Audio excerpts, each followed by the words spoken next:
Welcome, welcome, welcome. I am Johnita Stanton. We have Reginald Perriman and Shaka Williams. We are TSARE, and this is the There's Something About Real Estate podcast, where we talk all things real estate. What's up, guys? What's going on? What it do? Not much. Wait, we got a few days to summer. It's still been cold. It ain't summertime. No, it ain't summertime yet. It's still like cold. Michigan, we only got a few days of summer in Michigan. Right. You don't know what you're going to get. Anything new? Anything we should know about? Up and coming? Yeah, all the people getting scammed in real estate. True. You know what? I've been here. I must be like under a rock. Same. Yeah, because Reggie be telling me. Reggie be up on the. It be in my feed. Everybody getting, because you know when the market hot, everybody make money. Everybody looks know smart. What they doing. Yep. But when the market starts shifting a little bit and you can't find them flips or you taking money from one person to pay the other. Robbing Peter to pay Paul? Yeah. Robbing Peter to rob Paul. That's what people doing. But that's a good thing because I want to talk about the market. What y'all think about the market right now? I like it. You do? Me too. Yeah. I think I honestly, so like, I feel like we are, this is just my opinion. I feel like we are literally where we were last year this time, but without the mania, without the craziness. Yep. I don't agree. I feel like we are way, have you looked at the stats on the inventory right now? Yeah. It's on par to what we had last year? No, we actually got a little bit more. We do? Yeah. Damn. It's just it's garbage. I think last year we had better homes on the market. I think right now you got the people who missed that. They're coming to the market. Yeah, they missed, and now they garbage is not able to move. Right. You know what I mean? I feel like we got horrible inventory on the market. Even if it is more, it's a lesser quality. Right, but that means the good quality homes still selling quick. And I don't think I was talking about from like a quality inventory perspective. I was more so speaking about like the desire to buy, the motivation to buy, and then like the activity. Right. I think the motivation to buy last year was way higher than it is right now. I think the desire and the motivation now is like kind of curbed a little bit to me. I think that is less. I think it's more balanced. It's more balanced. Because I got a property came on the market within 5 days, 3 offers, but only one offer was full price. The other 2 was below asking. So that's a year ago. All of them would have been at asking or above, right? With appraisal guarantees, right? So that means that it's less. You know what I'm saying? And then what about pricing though? Like I don't feel like pricing went backwards. No, it hasn't. I agree with that. Pricing is on par. Yeah, I think the pricing is on par. I just feel like the motivation to buy though is a lot less right now. I don't know why. Like I can't say I don't have a specific reason other than I can say that the inventory is just less quality. Yeah, I feel like buyers they adapted real quick to that little bit of an increase we had, and we back in business. And it's always new buyers in the market. We keep acting. And then when the sellers do what they supposed to do, them houses sell. Right. True.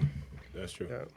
But anyways, let's jump into this home inspection. So, we're calling this the truth about home inspections. What the fuck does that mean? get one.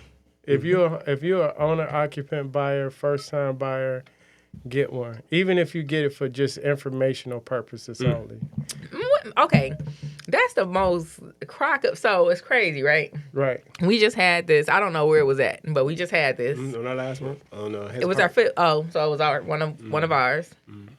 And when I seen it, I told Shaka, I'm like, it's bullshit. So I don't even know why they wrote for informational purposes only, because the contingency is still in place. It's still there, right? So that means that they're lying. That's because they didn't know what they was. If you allow they didn't know what. They just heard the term and was like, oh, that sounds good, put it in there.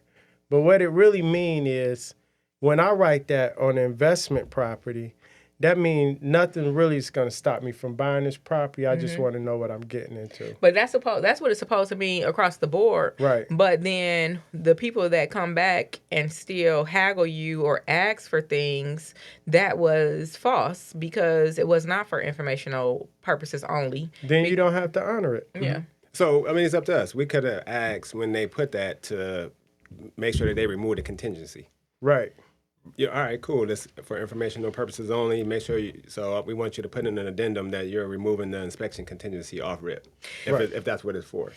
if we choose not to do that, then it's kind of on us. Yeah, the agents that quote unquote, well, I don't believe in not having an inspection. That's their loophole and way around it, and they think that the person that they're presenting this to, this is my opinion. I think they think that we're not savvy. So like, I seen it, and then I guess to you guys' point, we had a decision to make at that point.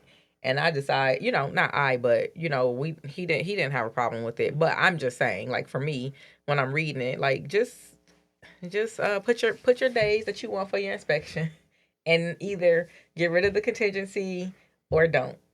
Like, some people try to be too slick, and their clients don't even know what they're doing. Mm-hmm. So they'll put something in there and not even explain it to their client, and their client is not even cool with it. Right. Like they don't even know. They thinking they're making decisions for the client. The average buyer don't even know what that means when you say for informational purposes only. That had to come from the agent. So why are you saying to do the inspection? I think the average homeowner should get an inspection so they at least have some idea of what may be wrong with the property. So a good inspector going to say, oh, this is your furnace. This brand or model has a 20-year life expectancy and it's 10 years old. Wouldn't you like to know that if it's your first time buying a home? Yes. Yes? Why you pause so long, right? But I'm just saying, like, it's just certain information. It's just education, really, right?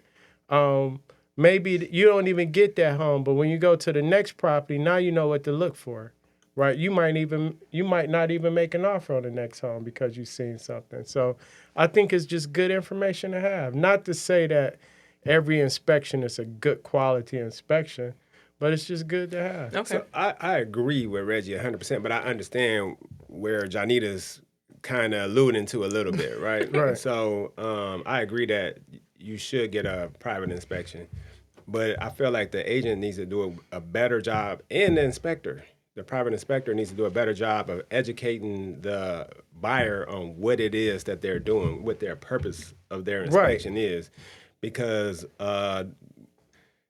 so you can monitor expectations of what that inspection is telling you. Right. You know what I mean? They start seeing stuff. These inspectors is writing everything under the sun in that inspection or report. The way they explain it. Yeah, and it's scaring the buyer. So what Janita's saying, well, I think what you're saying is that you buying an old house. If you go into a house and you can see that the furnace is old. You don't need to know that it's 10 years old. You can see that the hot water heater is not brand new. You can look at the roof and tell that that's not a brand new roof. You know what I mean? So it's nothing really that in a basic private inspection that that you're going to actually learn, right? Depending on the individual. So that's what Reggie is saying. Reggie's saying that's why he prefaced it by saying the average or first-time home buyer should definitely go get that. The average buyer on an average home. Now, if you walking into a house, let's say you buying a bank foreclosure, for example, right, or a land bank property, you have to just assume it need everything, with the exception of maybe the foundation walls, and that's probably it, right, and sewer scope. But if you walk into a house and it's been vacant for a year plus, and the furnace is old, if it's even near. Like, if it's no furnace there, what you trying to inspect the HVAC for? You got to put in all new HVAC, right? If you go to the electric box and it looks 30 years old and electric being off for a year, and the plumbing is there, but it's been off for a year, and it's galvanized plumbing, what you inspecting? You got to do it all anyway. So you kind of saying so I'll use myself as an example. So for years as an agent, I attended the private inspections because I felt like it was very educational. Right. I learned a lot in those inspections. But then I bought a house after a long time of not buying a house. I bought a house, and I felt like for a long time, like, man, I really should have got the private inspection. But the only reason why I felt like that for a long time is because my AC didn't work. But guess what? Right. I closed on my house in February. Right. So guess what? Can't check it anyway. You can't check it anyway. Right. So when I'm talking to clients, I kind of tell them that it's something that we're supposed to recommend. whether I recommend it or not. It's your choice. You do it. What I do believe that it does is it pulls people back. It may stop people from having like buyer's remorse after the inspection, but the return calls that I get from private inspections are often just things that the inspector never would have found. And then these people are really, really upset because normally that's like a plumbing issue, probably. Or electrical. Or, something that is not going to be uncovered by this person who has a certification or a certificate or an hour. I don't know what they have to It go back get, to all inspectors are not created equal, right? But I think that a lot of times some of these things, so I was explaining to a client, let's talk about maybe like water, right? Right. So the odds that a home inspector is going to come through and go through all of the walls with their moisture detector is slim. Now, if they see something that looks like it could potentially still be active, then they'll test that area. Right. But if you go into, let's say you got a 1939 built house and it was just remodeled in 2023 and it's absolutely beautiful. These people probably spend $80,000 in there beautifying the home. And then said person moves in to their newly built master bathroom that wasn't in original existence. And then they're there for a week and then the tub is now in the dining room. Right. Instead of in the master bedroom. Right. They're calling you screaming. They're irate. They had this home inspection. No one told them. Right. So that's kind of, so I don't not disagree with, I don't disagree with home inspections per se. I just be more so like, I'm not really sure about how much of the paper that it's like, it's worth that is written on. Like, I guess that's where Reggie is at. I had good experience because like we got a client right now. She had 3 houses, none of the inspections went well. She's very happy she had home inspections, right?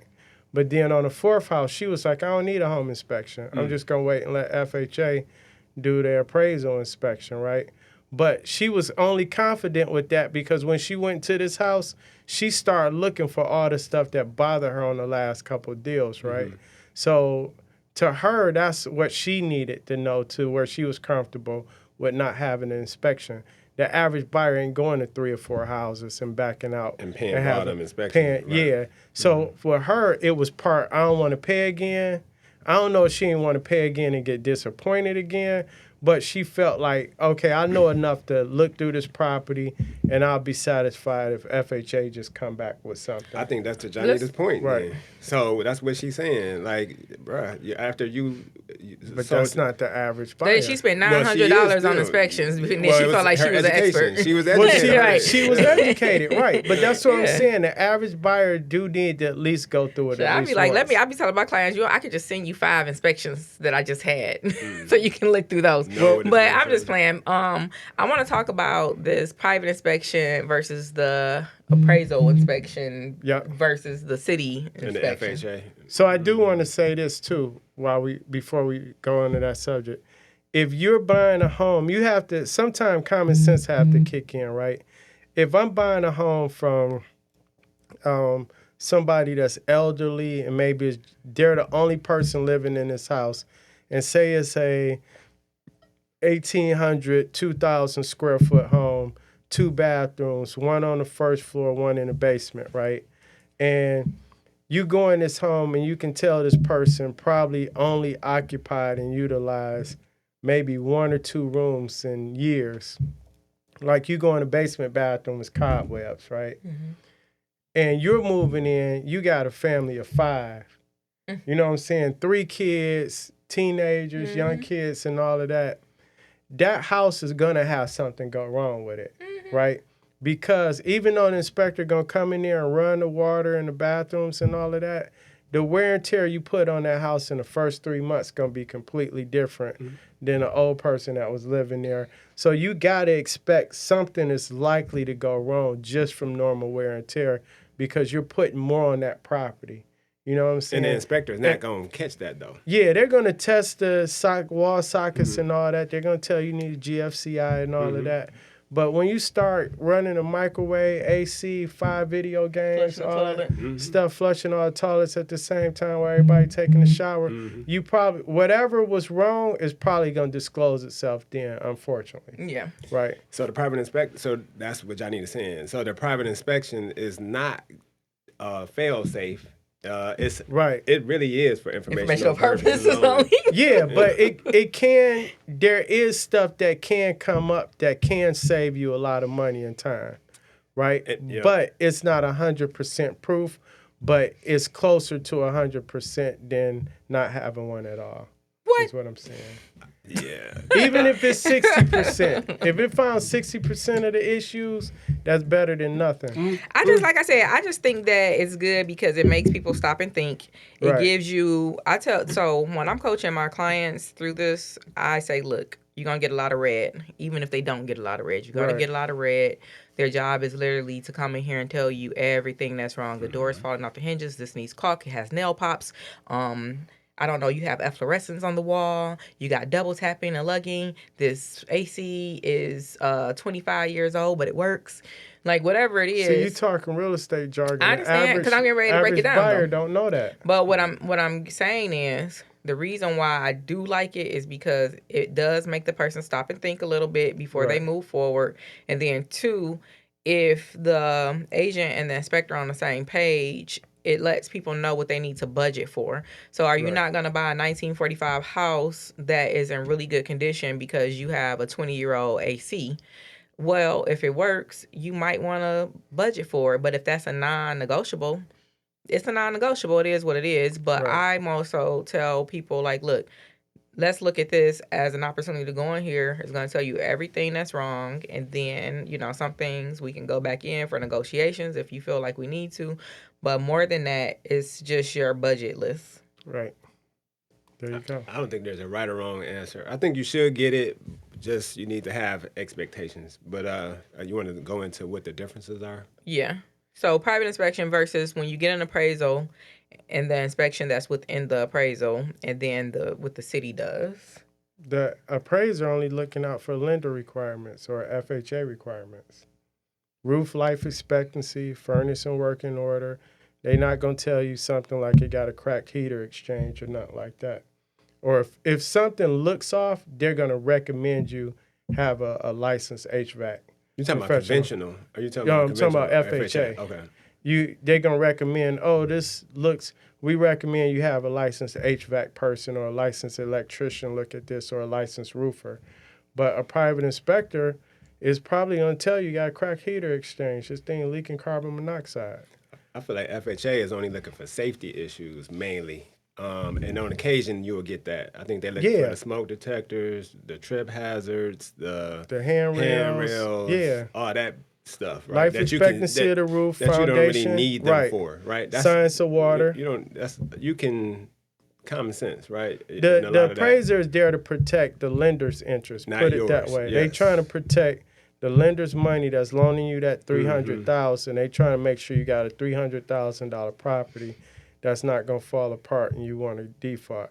The city inspector is only looking for whatever the city code requirements are. So whether the city code requirements is old as dirt or they just updated them last week, right? That's what the city inspector looking for. The private inspector is looking for everything that they know to look for. Yeah, they're supposed to be more so working on the behalf of the buyer, the person paying for that inspection. But then you also have to worry about or be wary of the city, especially because I've had people say, oh, well, the city's going to inspect, right? Yeah, they are. But that could be a city that only does exterior inspections. Exactly. Some cities don't require inspections. The cities that do require inspections, sometimes they're going to do interior and exterior, and some cities only require exterior. Right. So you probably just got to be careful on which, if you're deciding to just go with the city or go with the inspection that's within the appraisal. So another example of a good private inspection, appraiser, and city, if most of my inspectors will climb the roof and actually walk the roof. If it's a ranch, sometime a bungalow. In the summertime. Colonial, yeah, summertime. Colonials, some of them will put a drone up there. You're not going to catch everything with a drone, but you're going to get more than somebody just standing by the curb and looking at it. Like, I can do that for you. Right. So FHA is not, appraiser is not climbing the roof. City inspector is not climbing the roof. So what do you feel more comfortable with? Somebody that actually got up on the roof and walked it and said, okay, it looks good from here, but over here in this valley is worn out and it's probably gonna leak. So I think that it's who each one of them benefits. So the private inspection, that they're working for you. Right. The appraisal or appraiser, they're working for the lender. The city, they're working for the city.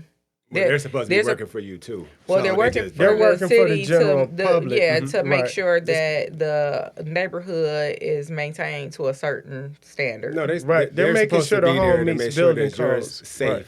They're supposed to they're working for you, making sure. So their whole point of the code is to make sure that the homeowner is safe. That's the point of that. Yeah, the homeowner they don't care if it's the seller or the buyer. They just want to make sure the home is up to city code. The appraiser is looking out on the best interest of the lender, and private inspector is looking out for the best interest of the person that hired them. Yes, right, correct, or her, correct. So we talked about a few of those. But I want to say something too, because something that we're running into. So that's why I was asking, were you talking about conventional or FHA? Because we've been running into conventional. On the same. And this is about inspections. All right, home inspections. I want to say this. Okay. There is one inspection you absolutely should have, and that's your sewer scope. I don't care. Agreed. I don't care if you're an investor. I don't care how much you know about properties.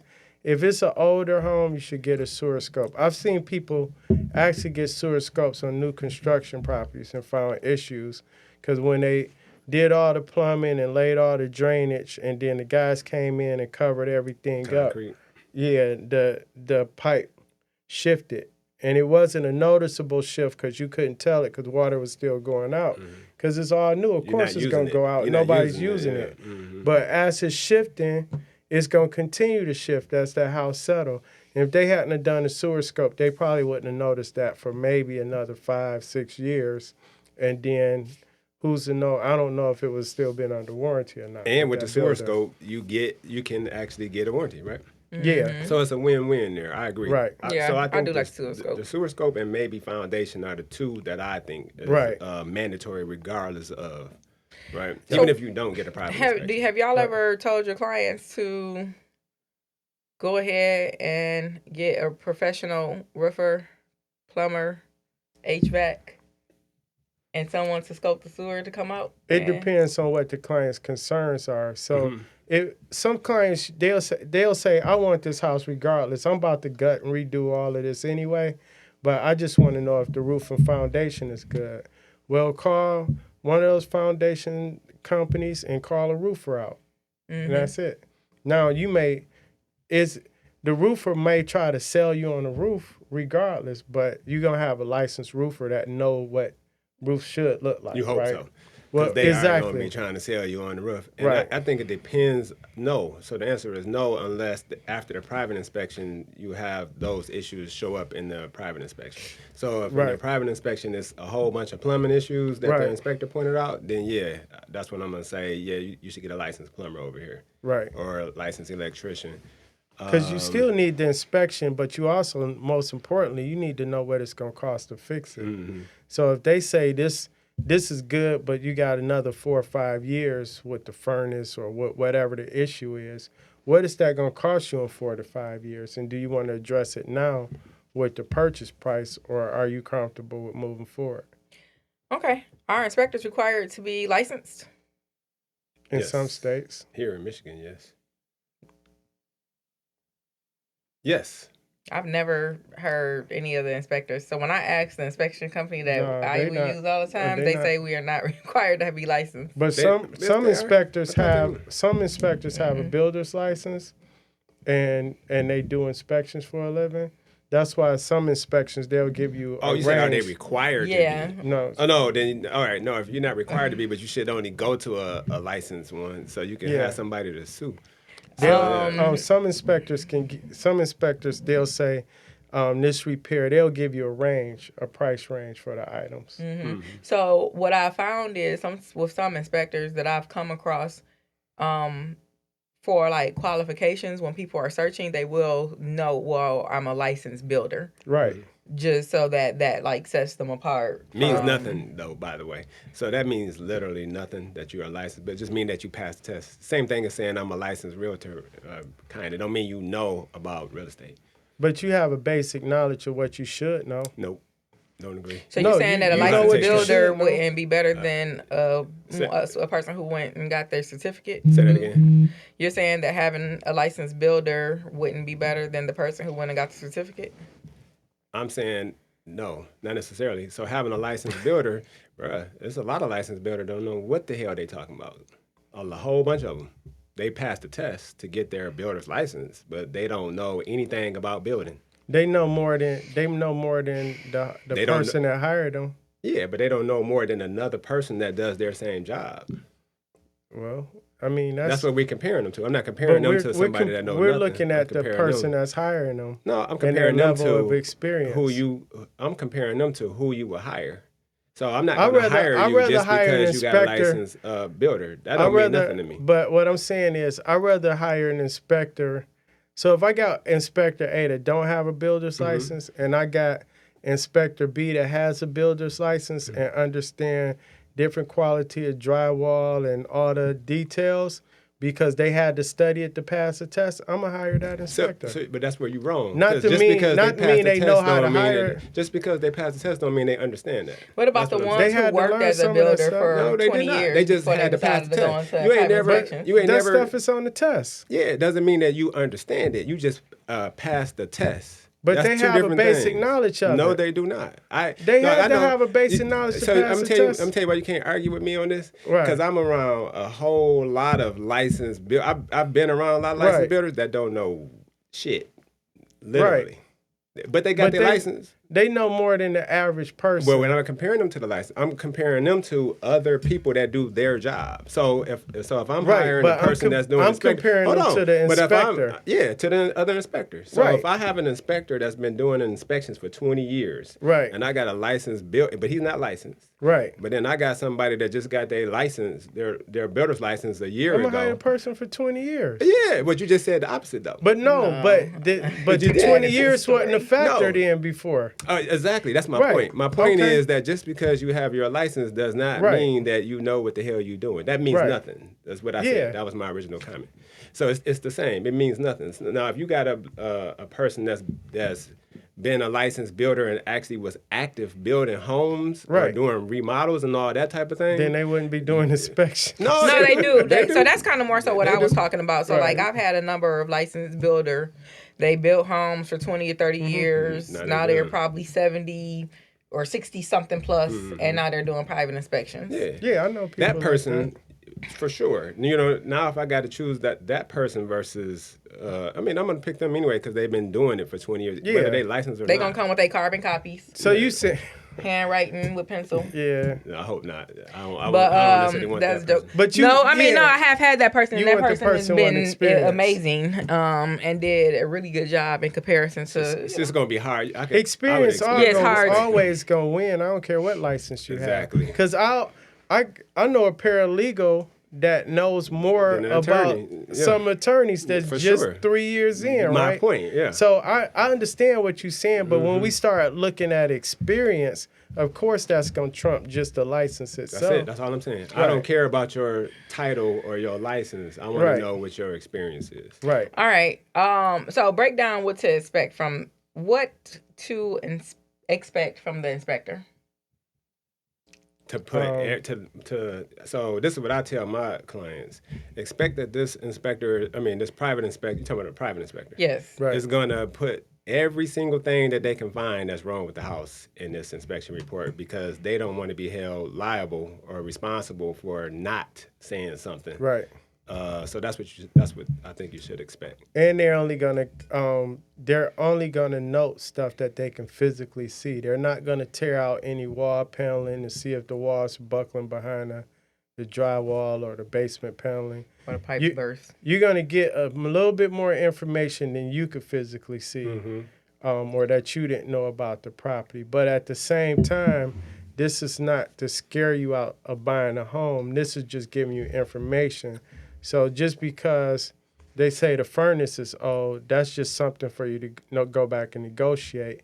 But you probably knew the furnace was old when you first looked at it, right? Mm-hmm. But their job is to tell you, okay, has it been maintained well? Does it look like it's going to go out? They can't guarantee that it's going to last you 5 years, but they can just say it's on its last leg. They can tell you how old it is. No, actually 3 things. Expect a very lengthy report to get something to your email that's 45 plus pages. Right. Something that is full of red, critical, needs to be fixed now, and that could just be something as simple as a leaky faucet. And expect reports of efflorescence that you might expect to be mold, but it's not. Right. And also expect double tapping and lugging. And that goes back to and expect them to tell you that this is going to be a serious fire hazard and your house could burn down. Like the average, but that go back to wording, because the seller's been living with that house like that for the past 20 years and nothing happened. But you come along, and that's why I said you come along with your family of 8, and then it's 3 microwaves in the house, video games, TVs, new, updated appliances and all of that. They got smart TVs on them, and that load is not going to carry. Right. Right. So you just have to be mindful of that. So the reason why I made it sound like that is because those are some of the things that I feel like are really overwhelming for people, and they shouldn't be so overwhelming. Like, these are like the big long pages. Like, people really get those and they be like, it's 100 pages. Yeah. And they be like, am I supposed to read all this? But here's the thing, it's a house. You know how many different parts of a house that you got put together, how much materials go into a house? Everything is inspected. Like you'd be surprised how many people are living in a house with asbestos in it. Yeah. Right? With the floor tile, with the wrapping around the pipes and everything. The average buyer, when you ask the average buyer that grew up in houses like that, they didn't think nothing was wrong with it. And it's not unless it's disturbed. Exactly, but how did you know that? I learned through it experience and through inspections, right? But then you get what I'm saying is, so like, don't just like run when you see because they sound like, when you hear the efflorescence, when you hear the double tapping the lugging, when you hear like, oh, it's got the 3x3 tiles or the 4x4 tiles, the asbestos tiles, they be like, oh my God, if I move into this house, I'm going to die and get cancer, right, and catch on fire. Or your radon test. I feel like that's I feel like that's on. Unfortunately, that's on the realtor to curb those expectations and help them understand it, right? Because, like we just said about the asbestos, bruh, it's 50% of Detroit is living in asbestos in their house, right? Minimum. So if y'all got them old shuffleboard, remember they used to play shuffleboard on the floor? Most of those was asbestos you see a lot tiles. Of Park and Redford. Yep. Or the tile, sometimes the tile wasn't asbestos, but the glue. The glue. That's where it normally come from. Yeah. Mm-hmm. So, because we got to wrap it up, y'all, but Shaka, real quick, how to prepare your home for private inspection? That's the seller? As the seller? So me personally, I'm going to do inspection. Have a private inspection. So for me, how would I prepare my home for a private inspection? I don't prepare the home when we're doing our rehab. I don't even think about the private inspector. I more so think about the FHA inspector. I'm looking at in the city. And the city. But I don't even But you talking about a home you completely rehabbing. What if you the average But seller? the difference between Shaka and like a lot of people that's rehabbing, because you was dealing with Taylor for so long, he automatically goes in and does like all of the things that the city and FHA are gonna. So the smoke detectors, the carbon monoxide, the safety issues. Right. And then the rest of that stuff is really, you want to hear the crazy part is there is no rhyme or reason. Right. You can bring 3 different inspectors in and get 3 different reports. And you can get 3 different buyers that had 3 different concerns. Correct. One buyer might not even care that they might not care that there's discoloration on the walls. You know what I'm saying? Because they know better. Another buyer may have the same exact house, but they seen some discoloration on the wood in the attic that's probably like 10 years old before the roof was redone. And they may flip out over it. Mm-hmm. And All I'm right. talking about, I'm sorry, I was talking about city inspections, not private inspections. Mm-hmm. When I said you can get 3 different, like I can have 3 different inspectors come out for the city inspection and get 3 totally different reports. One person might pass it, one person gonna nitpick, and one person gonna rip you apart. Right. So that's the part that sucks about it. There's no real logic. It's nothing for you to really prepare for other than making sure that you got your smoke detectors, your they all do have a general list though. but they don't. But they add to it. Yeah, it's literally based on how they feel. Yeah, but they have a general list. They just add to it. It's just like having a judge in real life. They supposed to have rules that they follow. But if they have a bad day today, they gonna go this way on those rules. Well, guess what? It's good we was talking about private inspection. We're gonna come back and give y'all COOs another day. All right. And in the meanwhile, it is a wrap.